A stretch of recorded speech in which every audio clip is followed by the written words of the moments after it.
உலகை எழுப்பும் ஞாயிறு அங்கே குடியிருப்பான். அவன் ஆனை முகத்தனின் அடியவர் மனத்தில் ஒளியாய் வந்து கொலுவிருப்பான்.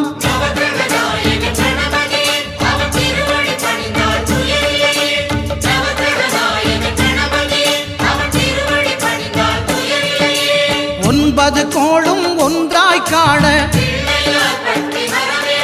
அங்கு கற்பகம் என்னும் கடவுளின் மெய்யில்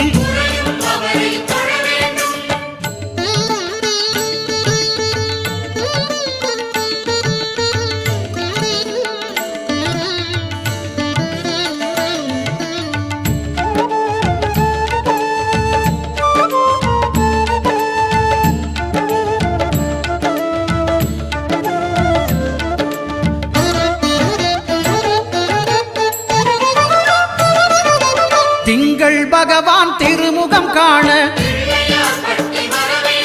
அங்கு கற்பக பெருமான் தொப்புள் குழியில் திங்கள் பகவான் திருமுகம் காண அங்கு கற்பக பெருமான் தொப்புள் குழியில் பார்க்கடல் பிறந்த சந்திர பகவான் கணபதி வயிற்றில்